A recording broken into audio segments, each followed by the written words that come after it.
প্রিয় শিক্ষার্থীরা, তোমরা সবাই কেমন আছো? সবাই নিশ্চয়ই ভালো আছো। সবাই ভালো থাকো এ কামনা করি। আজকে আমি আমার ক্লাস শুরু করছি। আজকে আমি তোমাদের বাংলা দ্বিতীয় পত্র নিয়ে আলোচনা করব। আজকে আলোচ্য বিষয় হচ্ছে অনুচ্ছেদ। আর অনুচ্ছেদ যে তিনটে অনুচ্ছেদ দেওয়া আছে তোমাদের, এর মধ্যে দুইটা অলরেডি আমাদের আলোচনা করা হয়ে গেছে। যেটা বাকি আছে সেটা হচ্ছে শীতের পিঠা। তাই আজকে আলোচ্য বিষয় হচ্ছে অনুচ্ছেদ শীতের পিঠা। শীতের পিঠা নিয়ে আমি আজকে তোমাদের সাথে আলোচনা করব। শীতের পিঠা তো তোমরা সবাই জানো যে শীতকালের পিঠা খেতে খুব ভালো লাগে, মজা লাগে। গরম গরম পিঠা খুব ভালো লাগে খেতে। গ্রামে আরও বেশি সুন্দর লাগে এই পরিবেশ দেখতে। ষড়ঋতুর দেশ বাংলাদেশ। আমাদের এই দেশ হচ্ছে ষড়ঋতুর দেশ। 6টি ঋতুতে পরিপূর্ণ আমাদের এই দেশ। শীতকাল হচ্ছে ষড়ঋতু, 6টি ঋতুর মধ্যে একটি ঋতু। এখন আমাদের বর্তমানে চলছে হয়তো হেমন্তকাল, কিন্তু কিছুদিন পরে হয়তো শীতকাল চলে আসবে। আমাদের পৌষ ও মাঘ মাস শীতকাল, সেটা তোমরা সবাই জানো। শীতকাল তার মধ্যে অন্যতম। শীতকালে নতুন ধান ওঠে। নতুন ধানের পিঠা দিয়ে ধান দিয়ে পিঠা খেতে খুব মজা লাগে। সেই ধানে ঘরে ঘরে পিঠা বানানোর কি উৎসব শুরু হয়ে যায়। নবান্ন উৎসব কিছুদিনের মধ্যে হয়তো আমাদের নবান্ন উৎসব শুরু হয়ে যাবে। সেই পিঠা, নতুন ধানের পিঠা দিয়ে, ধানের চাল দিয়ে পিঠা বানানোর যে একটা আগ্রহ বা আনন্দ, সেটা নতুন চালের গুঁড়া আর খেজুর রসের গুড় দিয়ে বানানো হয় নানা রকম পিঠা। মানে খেজুরের রস তোমরা দেখেছো কিনা জানি না। গ্রামে গেলে দেখা যায় যে খেজুর গাছ আছে, সেই খেজুর গাছে উপরে কলসি বাঁধা থাকে। সেই কলসির মধ্যে মানে খেজুরের কাঠি দিয়ে কেটে কলসিটা বাঁধা থাকে, ওদিক থেকে রস পড়তে থাকে। ওই রসটা জমাট হয়ে কিছুদিন বেঁধে রাখা হয় খেজুরের উপরের দিকে, গাছের উপরের অংশে বাঁধার পরে সে রসটা নিয়ে এসে ওই রসটা দিয়ে পিঠা খেতে বা মিষ্টান্ন পায়েস তৈরি করতে অনেক মজা লাগে এবং খেতেও খুব ভালো লাগে। নানান তাদের নাম, নানান তাদের রূপের বাহার, মানে নানান ধরনের এইসব পিঠা যে বানানো হয় সেসব পিঠার নাম নানান নাম এবং নানান রূপের বাহার। ভাপা পিঠা, চিতই পিঠা, পুলি পিঠা, পাটিসাপটা পিঠা, আরও অনেক রকমের পিঠা তৈরি হয় বাংলার ঘরে ঘরে। আরও এছাড়াও আরও অনেক রকম ভাপা পিঠা, পাটিসাপটা, চিতই, তারপরে এইসব পিঠা ছাড়াও আরও দেখা যায় অনেক রকমের পিঠা আরও বানানো যায়, যা হয়তো আমরা হয়তো জানি না। কিন্তু গ্রাম অঞ্চলে গেলে দেখা যায় গ্রামের মানুষ খুব সুন্দর করে নকশি করে পিঠা বানায়। দেখতেও ভালো লাগে, খেতেও মজা লাগে। পায়েস, ক্ষীর ইত্যাদি মুখরোচক খাবার আমাদের রসনাকে তৃপ্ত করে শীতকালে। মানে এইসব মুখরোচক খাবার খেতে খেতে শীতকালটা অনায়াসে চোখে নিমিষেই চলে যায়, আমরা হয়তো টেরও পাই না। এই সময় শহর থেকে অনেক গ্রামে যায়, অনেকে গ্রামে যায় পিঠা খেতে। শহর থেকে অনেক লোক তখন থাকে ডিসেম্বর মাসে দেখা যায় মানুষ কী করে গ্রামে যায়, গ্রামে গিয়ে বেড়াতে যায়, বেড়াতে গিয়ে বিভিন্ন ধরনের পিঠা খায়, পিঠার উৎসব পালন করে। বিশেষ করে পৌষ সংক্রান্তি, আমাদের হিন্দু ধর্ম অনুযায়ী যে আমরা একটা পৌষ সংক্রান্তি যে উৎসবটা পালন করি, পিঠার উৎসব, ওই পিঠার উৎসবে সাধারণত বিভিন্ন রকমের পিঠা তৈরি করা হয়। এইসব পিঠা মানে মানুষের ঘরে গেলেই, মানে যার ঘরেই তুমি যাবে তার ঘরেই তোমাকে পিঠা খেতে দিবে। মানে পিঠা খেতে খেতেই তোমার পেট ভরে যাবে, ভাত খাবার খুব একটা আগ্রহ থাকবে না। এই যে মানে গ্রামের যে ঐতিহ্যগুলো, সেই ঐতিহ্যগুলো এখনও প্রায় আমাদের শহর অঞ্চলে খুব একটা দেখা যায় না, কিন্তু গ্রাম অঞ্চলে এই ঐতিহ্যগুলো এখনও রয়ে গেছে, যেটা দেখতেও খুব ভালো লাগে। মুখরোচক এই সময় শহর থেকে মানুষ গ্রামে যায় পিঠা খেতে, তখন গ্রাম অঞ্চলের বাড়িগুলো নতুন অতিথিদের আগমনে কি মুখরিত হয়ে ওঠে। গ্রাম অঞ্চলের বাড়িগুলো কি অতিথিদের আগমনে মুখরোচক হয়ে ওঠে, যে কি একদম বাড়ি গম গম করে ওঠে। ঠিক আছে, শীতের সকালে চুলোর পাশে বসে গরম গরম ভাপা পিঠা খাওয়ার মজাই আলাদা। মানে শীতের সকালে সকালবেলা, শীতের দিন সকালবেলা ঘুমের থেকে উঠে মুখ ধুয়ে ফ্রেশ হয়ে গরম গরম ভাপা পিঠা বানালে আর ওই পিঠা খেতে যে একটা মজা, কী যে একটা মজা, সেটা মানে না খেলে বোঝা যাবে না। হ্যাঁ, গ্রামের মতো শহরেও শীতের পিঠা সেরকম তৈরি হয় না। হয়তো শহরে আমরা সাধারণত দেখি ভাপা পিঠা তৈরি হয়, বিভিন্ন রাস্তায় অনেকে ভাপা পিঠা বিক্রি করে তৈরি করে, কিন্তু সেগুলি ভাপা পিঠা বলা হয়, কিন্তু আসলে অ্যাকচুয়ালি ওটা আসলে মানে সঠিকভাবে ভাপা পিঠা খেতে হলে আরও অনেক কিছু প্রয়োজন হয়, বা যেটা আমরা সাধারণত অনেক সময় বাসায় নিজস্ব হাতে ভাপা পিঠা বানালে আরও মুখরোচক হবে, স্বাদযুক্ত হবে, যাতে গ্রাম অঞ্চলে এগুলো দেখা যায়, কিন্তু শহর অঞ্চলে খুব কম এই ধরনের পিঠা দেখা যায়, মানে যেটা মানে ও নামে মাত্র, মানে একই রকমভাবে হয় না, সব গ্রাম অঞ্চলের মতো হয় না। তবে শহরের রাস্তাঘাটে শীতকালে ভাপা পিঠা, চিতই পিঠা বানিয়ে বিক্রি করা হয়। বিক্রি করাটা যারা বিক্রি করে তারা হয়তো জীবন তাগিদে, জীবন নির্বাহের জন্য ভাপা পিঠা, চিতই পিঠা বানিয়ে বিক্রি করে, কিন্তু তাদের তো এটা পেশা। তো পেশা যাদের বা ব্যবসা হিসেবে যেটা ধরা হয়, সেই হিসাবে কিন্তু তারা আসলে ওইভাবে তৈরি করে না, তাদেরকে ব্যবসায় লাভ হতে হবে, তারা ওই চিন্তাটা করে পিঠাটা তৈরি করে। কিন্তু আমরা সাধারণত গ্রাম অঞ্চলে বা আমাদের বাসায় যখন আমরা পিঠা তৈরি করি, তখন কিন্তু ব্যবসা করব বা পেশা ওই চিন্তাটা করে পিঠা তৈরি করা হয় না। ওই আমরা চিন্তা করি যাতে পিঠাটা আরও সুন্দর হওয়ার, খেতে ভালো লাগে, আনন্দ পাই খাওয়ার ক্ষেত্রে, এই চিন্তাটা করি আমরা পিঠা তৈরি করি। তখন দেখা যায় ওই রাস্তার পিঠার থেকে কিন্তু আমাদের ঘরে বা গ্রাম অঞ্চলে যখন আমরা বেড়াতে যাই, আত্মীয়দের বাড়িতে যখন পিঠা খাই, তখন তাদের পিঠাগুলো খুব মুখরোচক হয় এবং খেতে খুব ভালো লাগে। গ্রামের মতো শহরে শীতের পিঠা সেরকম তৈরি হয় না। এই যে গ্রামে যেভাবে হয় শহরে আসলে সেভাবে হয় না, যতই বলা যায় কিন্তু হবে না, কারণ শহরের মানুষ থাকে ব্যস্ত, তাদের কর্মজীবন নিয়ে ব্যস্ত থাকে। এই যে আমাদের বাংলাদেশের যে ঐতিহ্যগুলো ধরে রাখার সময় তাদের কাছে নেই। ঠিক আছে, শহরে দেখা যায় ওই ঐতিহ্যগুলো ধরে রাখতে গেলে তাদের জীবন জীবিকা তাগিদ মানে যে খেতে হয় সেগুলো স্থবির হয়ে যাবে।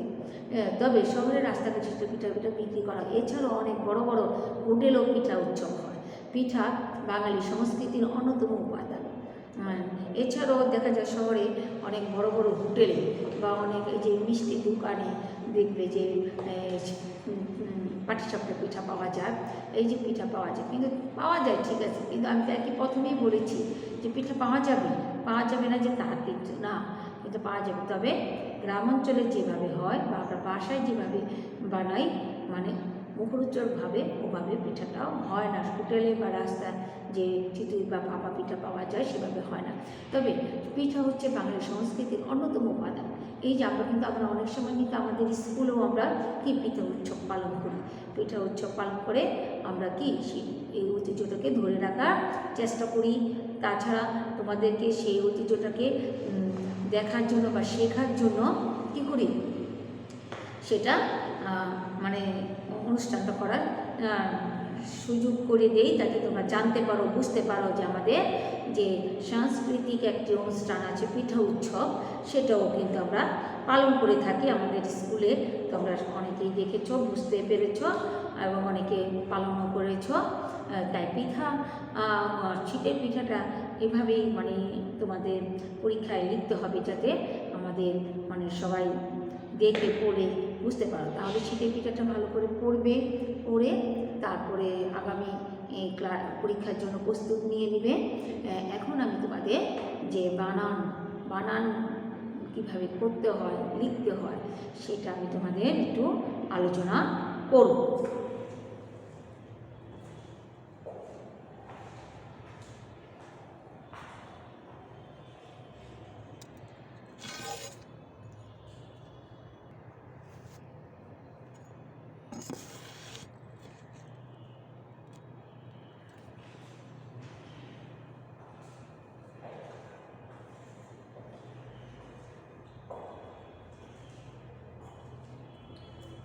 এখন আমি তোমাদের একটু বানান নিয়ে আলোচনা করব।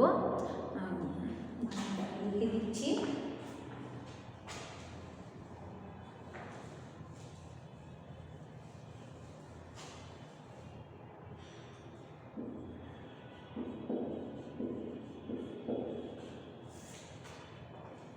বানানটা আসলে তোমাদের বইয়ে আছে 56 পৃষ্ঠা, সেটা দেখলেই বুঝতে পারবে। বানান বানান বলতে বোঝা তো বর্ণন বা বর্ণনা করা। বানান হলো মানে বুঝিয়ে বলা, বুঝিয়ে বলতে হবে, কিভাবে বানান করতে হবে। লিখিত ভাষা এই বলা হলো স্বরবর্ণের পর স্বরবর্ণ, ব্যঞ্জনবর্ণের পর ব্যঞ্জনবর্ণ, অথবা স্বরবর্ণের পর ব্যঞ্জনবর্ণ বা ব্যঞ্জনবর্ণের পর স্বরবর্ণ যোগ করাকে বোঝায় কি বানান। বানান শিখতে বা লিখতে গেলে অবশ্যই মনে রাখতে হবে যে পরিপূর্ণভাবে ধ্বনি অনুযায়ী বানান লেখার নিয়ম বিশ্বের কোনো ভাষায় নেই। মানে বানান শিখতে গেলে বা লিখতে গেলে তোমাদের মনে রাখতে হবে মানে পরিপূর্ণভাবে ধ্বনি অনুযায়ী কোনো বিশ্বের কোনো দেশেই কোনো ভাষাই এরকম নেই। সাধারণ একটু নিয়ম তৈরি করা হয়েছে, কারণ ওইভাবে সঠিকভাবে পরিপূর্ণভাবে বিশ্বের কোনো ভাষার মধ্যেই নেই। ধ্বনিতত্ত্ব অংশে আমরা দেখেছি যে আমাদের ভাষার সব বর্ণ সব ধ্বনির প্রতিধ্বনিত করে না, মানে সব ভাষা সব বর্ণ সব ধ্বনির প্রতিধ্বনিত করে না, কিন্তু সব বর্ণই আমাদের লিখন পদ্ধতির আছে। আমাদের যে বর্ণগুলি আমরা স্বরবর্ণ বা ব্যঞ্জনবর্ণগুলি যে ব্যবহার করি সেগুলি কি আমরা লিখন পদ্ধতির মাধ্যমে ব্যবহার করে থাকি। ঠিক আছে, আমাদের জানতে হবে কোথায় দীর্ঘস্বর চন্দ্রবিন্দু, কোথায় মূর্ধন্য, কোথায় তালব্যস্ব, দন্তস্ব, মূর্ধন্যস্ব, বিসর্গ, কোথায় এইসব অক্ষরগুলো ইত্যাদি অক্ষরগুলো বসবে। এইসব ব্যবহার না জানলে বানান ভুল হবে। মানে এই অক্ষরগুলো কোথায় কিভাবে ব্যবহার করা হবে সেটা আমাদের জানতে হবে। সেটা জানতে পারলে আমরা আমাদের বানান করাটা হয়তো সংশোধন হবে, ভুল হবে না। ঠিক আছে, প্রথম বানান প্রতিষ্ঠিত হয় কলকাতা বিশ্ববিদ্যালয় থেকে 1937 সালে প্রকাশিত হয় বাংলা বানান শব্দের বানানের নিয়ম। কত সালে? 1936 সালে। কোথায়? কলকাতা বিশ্ববিদ্যালয়। আচ্ছা, এই বিষয়গুলো আমি তোমাদের এমসিকিউর ক্ষেত্রে দিয়ে দেব যে কোথায় বানান প্রথম প্রচেষ্টা চালানো হয়, কত সালে। ঠিক আছে, পরবর্তীকালে বানানকে শৃঙ্খলাবদ্ধ করতে আরও কয়েকটি বিশ্ববিদ্যালয় উদ্যোগী হয়েছে। আমাদের দেশে বাংলাদেশে text book board, Bangla academy বানান রীতি তৈরি করেছে। আমাদের দেশে বিভিন্ন টেক্সট বুকস বইগুলো এবং বাংলা একাডেমি যথেষ্টভাবে ভূমিকা পালন করেছে। টেক্সট বুক বই বাংলা একাডেমি বানান রীতি এক হয়েছে। বাংলা একাডেমি বানান রীতি এখন সর্বত্র মানা হচ্ছে, মানে সর্বক্ষেত্রে ব্যবহার করা হচ্ছে। বাংলা একাডেমি যে বানান রীতি তৈরি করেছে সেটাই এখন সর্ব জায়গায় ব্যবহার করা হচ্ছে। আমি সেই বানান রীতিটাই এখন তোমাদের সামনে লিখন আকারে দেখিয়ে দেব। নিচে বাংলা বানানের কিছু নিয়ম উদাহরণ দিয়ে বোঝানো হলো। 1 নম্বর, বিদেশি শব্দের বাংলা বানানের নিয়ম।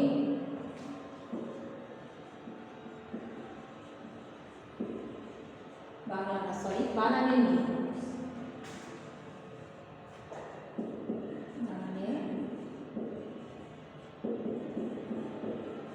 নিয়ম।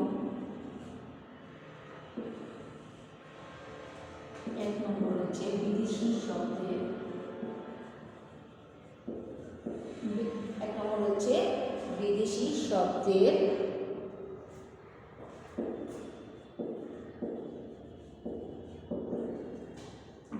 শব্দের ইংরেজি, আরবি, ফার্সি ও অন্যান্য ভাষার শব্দ ইংরেজি, আরবি, ফার্সি ও অন্যান্য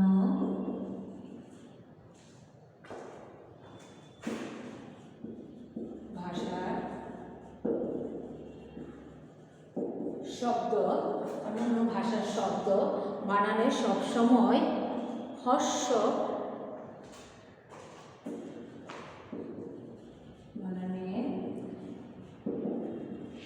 সব সময় হর্ষ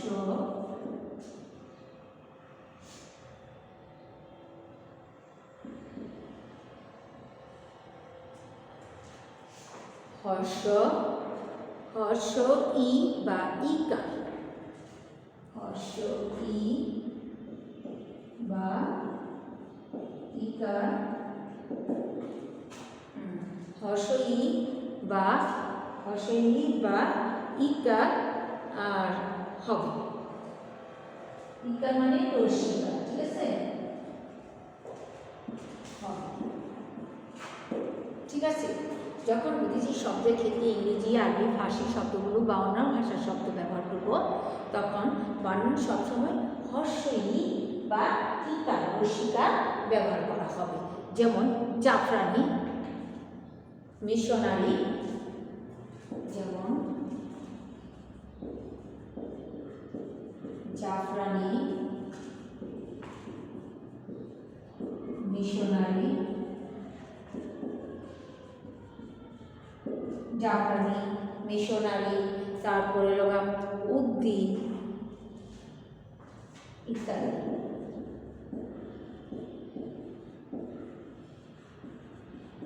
এইসব বানানের ক্ষেত্রে সাধারণত ইকার ব্যবহার করা হয়, কারণ এগুলো আমাদের দেশি ভাষা নয়, আরবি, ফার্সি বা বিদেশি শব্দ থেকে, ইংরেজি শব্দ থেকে এই শব্দগুলো এসেছে। এইসব শব্দ তৈরি করার সময় তখন ইকার যুক্ত করা হয়। 2 নম্বর, বাংলা শব্দের বানানের সব সময় বাংলা শব্দের বানানে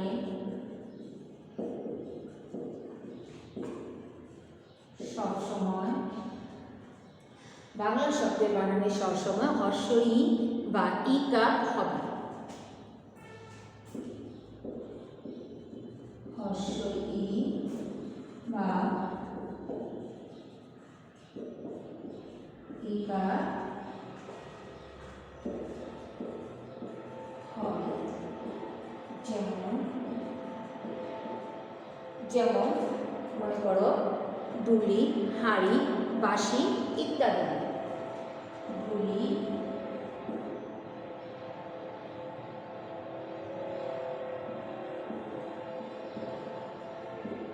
হাঁড়ি, বাঁশি ইত্যাদি। এইসব ক্ষেত্রে তখন ইকার যুক্ত করে বানান করতে হবে। 3 নম্বর, ভাষা বা জাতিবাচক শব্দের শেষে হর্ষ ইকার হবে। ভাষা বা জাতিবাচক শব্দের ক্ষেত্রে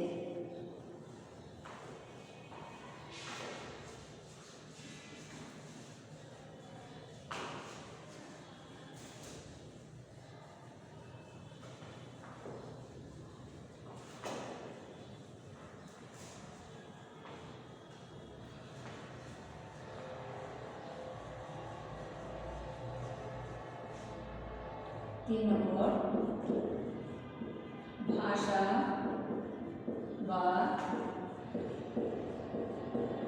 জাতিবাচক শব্দের ক্ষেত্রে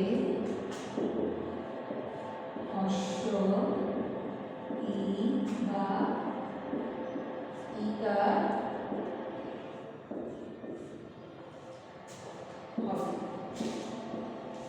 কোনো ভাষা ব্যবহার ক্ষেত্রে বা কোনো জাতির ব্যবহার ক্ষেত্রে হর্ষ ই বা ইকার, যেমন বাঙালি, ইংরেজি, ইরানি, এসব কি বাঙালি একটা জাতি, ভাষা আছে, ইংরেজি একটা জাতি, ঠিক আছে? এরকম বাঙালি, ইংরেজি, ইরানি ইত্যাদি বা পাকিস্তানি, জাপানি প্রভৃতি। যেমন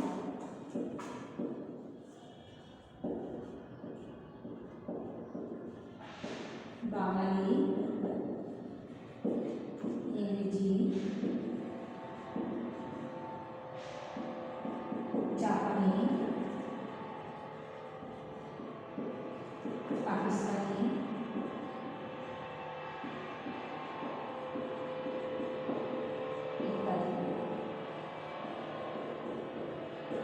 ক্ষেত্রে কি জাতিগত ভাষা বা জাতিগত ব্যবহারের ক্ষেত্রে ইকার যুক্ত হবে।